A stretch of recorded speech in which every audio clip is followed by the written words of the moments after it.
మీ మోకాల నొప్పులకు ఎటువంటి సర్జరీ లేకుండా ఎపియాన్ పెయిన్ క్లినిక్ అందిస్తున్న అత్యాధునిక చికిత్స. ఈ సందర్భంగా ఇంకొన్ని ఐటమ్స్ చాలా జాగ్రత్తలు తీసుకోవాల్సిన ఐటమ్స్ ఉన్నాయి పిల్లల దృష్టిలో, పెద్దవాళ్ళ యూత్ దృష్టిలో. అల్లం వెల్లుల్లి పేస్ట్ ఎస్ చాలా డేంజరస్ బెల్స్ మోగిస్తుంది. అది అసలు బయట అది కొనకుండా ఉంటే బెటర్ రెడీమేడ్. బెటర్. కానీ సపోజ్ ఎవరో ఫ్యామిలీ ఉండొచ్చు, భర్త భార్య ఇద్దరు ఉద్యోగాలు, పిల్లలు ఉద్యోగాలు, వాళ్ళకి ఆదివారం ఉంటే దొరికితే దొరకవచ్చు, షిఫ్ట్ ఉద్యోగాల్లో ఆదివారం కూడా ఉండదు. ఎట్టుంటారు, పూర్తిగా డిపెండ్ అయిపోయారండి కొన్నిటికి మార్కెట్ మీద, పార్సిల్స్ మీద, ప్రిపేర్డ్ ఫుడ్ ఐటమ్స్ మీద, పర్టికులర్గా వీటిలో. కానీ అల్లం వెల్లుల్లి పేస్ట్ తయారు చేసే యూనిట్లు కొన్ని చాలా దారుణమైన పరిస్థితిలో ఉంది. బయట అల్లం వెల్లుల్లి పేస్ట్ కొనేటప్పుడు చాలా జాగ్రత్త వహించాలి. లోకల్ బ్రాండ్ అంటే ఉత్తమమైన బ్రాండ్ కొనుక్కోండి, అది నెల కోసం కొనుక్కోండి, 15 రోజుల కోసం కొనుక్కోండి, లేకపోతే అంతే తప్ప ప్రముఖమైన బ్రాండ్లు కొనండి తప్ప ఎక్కడో వాళ్ళు తక్కువ ఖరీదు కొత్తదని బ్రాండ్ సరైన లేబుల్ లేని బ్రాండ్స్ అసలు కొనొద్దండి. సార్ ఇప్పుడు అల్లం వెల్లుల్లి పేస్ట్ని మనం కూడా ఫ్రిడ్జ్లో వేసి అంటే రెడీ చేసుకుని ఫ్రిడ్జ్లో పెట్టేస్తాం కదా, అది చాలా మంది 20 days 1 month అట్లా కూడా వాడుతున్నాం. మనం వాడుకుంటామండి, కానీ మనం అయితే మనం జాగ్రత్తగా చేసుకుంటాం. అవును, అసలు అల్లం వెల్లుల్లి పేస్ట్ అనేది గత పూర్వకాలం ఎవరో బయట అందుబాటులోనే లేదు, ఇప్పుడు వచ్చేసిందే. ఇప్పుడు వచ్చింది. అడ్వాన్స్డ్ రోజుల్లో అల్లం వెల్లుల్లి పేస్ట్ తయారీదారులు ఇంత లిమిట్ అని ఉంటుందా సార్ ఎక్స్పైరీ? వాళ్ళు కొందరు 3 నెలలు ఇస్తున్నారు, కొందరు 6 నెలలు ఇస్తున్నారు, కానీ అంతవరకు కూడా అనవసరం అండి. ఓ 15 రోజులకి అంత బిజీ షెడ్యూల్ ఉంటే నెల కోసం కొనుక్కుని మళ్ళీ కొనుక్కోవటం సుఖం. మన ఇంట్లో చేసుకున్నా కూడా అంతే జాగ్రత్తగా. కానీ చాలా దారుణమైన పరిస్థితులు ఉన్నాయి. అల్లం వెల్లుల్లి పేస్ట్ కొనుక్కునేటప్పుడు చాలా జాగ్రత్తలు వహించాలి. ఇంకా అది వారికే ఇండివిజువల్కే మనం వదిలేయాలి. ఆ కంపెనీలు అది చూసుకునే కొనుక్కోవాలి. చాలా ప్రముఖమైన కంపెనీలు ఇప్పుడు మార్కెట్లో ఉన్నాయి. వాళ్ళైతే పక్కా స్టాండర్డ్ FSSAI స్టాండర్డ్స్ ఉంటున్నాయి, మేము ఎన్ని శాంపుల్స్ తీసినా. కానీ చాలా వాటికి FSSAI స్టాండర్డ్స్ ఉన్నా కూడా వాటిని కూడా కల్తీ చేసిన సందర్భాలు ఉన్నాయంట. అవునండి, అంటే FSSAI నెంబర్ ఉన్నంత మాత్రం నాడు తప్పు చేయలేని కాదు.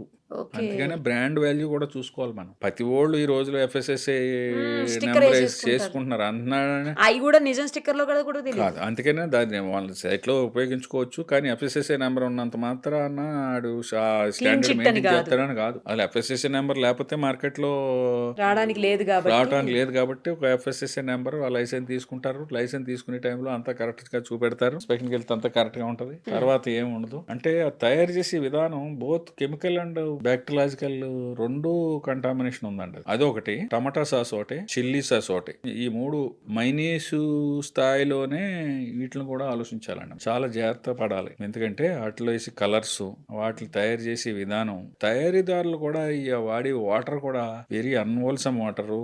అందులో టమాటా సాసులు వాడి కలర్స్ చాలా డేంజరస్ కలర్స్ వాడుతున్నారు. మీరు బేకరీలో, చిన్న బేకరీ ఐటమ్స్ దగ్గరికి వెళ్ళేటప్పటికి వాడు ఒక వైట్ బాటిల్లోనో ఎందులోనో ఏమి ఉండదు, 5 లీటర్ల డబ్బా తెచ్చి ఫిల్ చేసి అక్కడ పెడతాడు.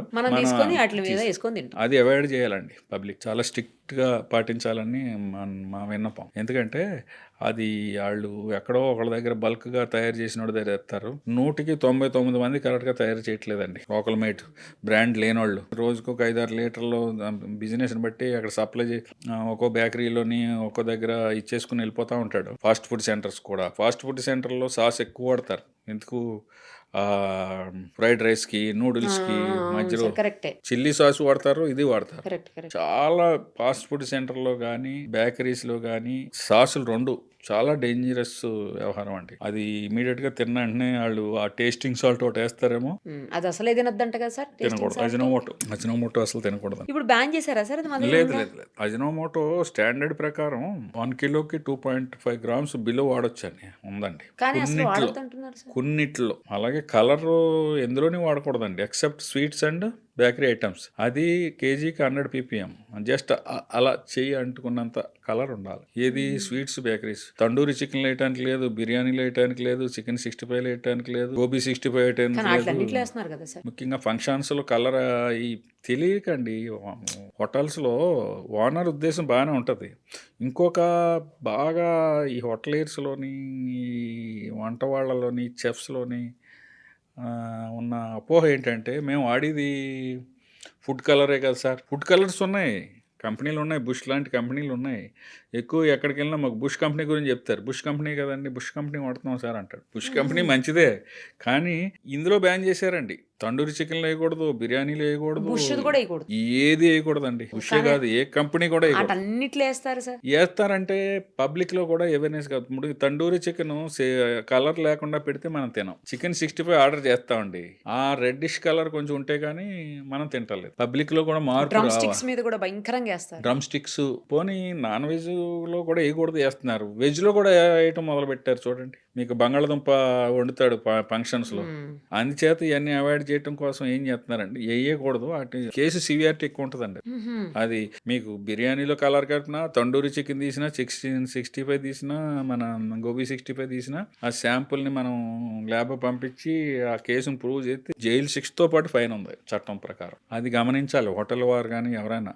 చాలా మందికి తెలుస్తున్నది. ఇప్పుడు మనం కూడా ఏంటంటేనండి, కొందరు రీసెంట్ గా ఒక హోటల్లో చూశాను, నో ప్రిజర్వేటివ్స్, నో కలర్స్, అని నో పెడుతున్నారు. అజినోమోటో. అజినోమోటో అని పెడుతున్నారు. అవును, అది నిజమే. గోడల మీద కూడా రాసేసి, వాల్స్ మీద కూడా పెద్ద పెద్ద బోర్డులు పెట్టారు గోడల పైన. నేను టేబుల్ మీద ఇలాగా ఒక హ్యాండిల్ లా ఉంటుందండి, దాంట్లో చూశాను నేను. అలాంటి వాళ్ళని ప్రోత్సహించడం కూడా మంచిది. సార్ తర్వాత ఈ చికెన్ విషయానికి వస్తే, కట్ చేసిన తర్వాత దానికి ఇంజెక్షన్ పొడిచి, లేకపోతే ముందే ఇంజెక్షన్ పొడిచేసి అదే బాగా అట్రాక్టివ్ గా కనపడటానికి, అట్రాక్టివ్ గా కనబడడానికి, చికెన్ తర్వాత వెయిట్ కండ బాగా కనిపించడానికి అట్లా చేసి మజిలున్న కోడిని తీసుకొచ్చాం అన్నట్టు ఆ యాంగిల్లో అలాంటివి జరుగుతున్నట్టుగా వస్తున్నదండి. అటు శాంపుల్స్ అవి కూడా కలెక్ట్ చేస్తున్నారు. వెటనరీ వింగ్ కోఆపరేషన్ కూడా కావాలి దానికి. వెటనరీ వింగ్ వాళ్ళు కూడా దాని మీద కాన్సన్ట్రేట్ చేస్తున్నారు.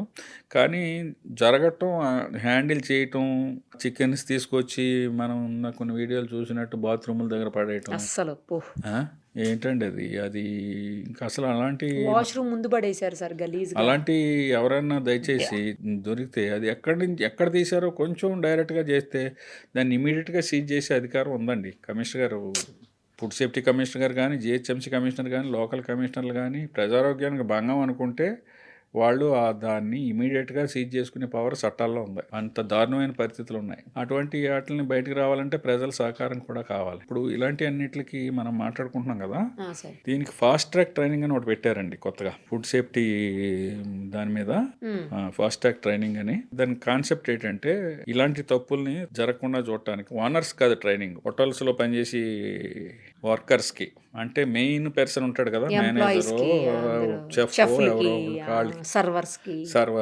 సర్వర్ కంటే కూడా servers handling, main kitchen staff, main incharge staff కొంచెం చదువుకున్నవాడు కావాలి. వాళ్ళు సామాన్యమైన భాషలోనే ఇస్తారు. It is hardly 3 to 8 hours, minimum 3 hours training ఉంది, 8 hours ట్రైనింగ్ ఉంది. ఫాలో అవుతారంట. అందరూ ఒకసారి రావక్కర్లేదు. అంటే 100 మంది ట్రైనింగ్ ఇచ్చామండి, కనీసం 10 మంది చాలు. ఇలా రిపీటెడ్ గా జరిగితే ఒక రోజులో పర్సెంటేజ్ అన్న కనీసం లైన్ లోకి వచ్చి జాగ్రత్త పడతారు. ఇప్పుడు పూర్వం చెత్త ఎక్కడ పడితే అక్కడ వేసేవారండి, ఇప్పుడు వేయట్లేదు కదా. కొంచెం తగ్గిందిలే సార్ ఇంత ముందు. మనం ఇప్పుడు చాక్లెట్ దీని కింద పడాలన్నా, అట్టుపండి దీని పడాలన్నా కల్చర్ మారిపోయింది కదండి. ఎక్కడో గుజరాత్లో కమిషనర్ గారు, రామ్మోహన్ గారు అని కమిషనర్ గారు పేరు చెప్పుకుని ఆయన చేసినట్టు శానిటేషన్ అంతా డెవలప్ చేశారు.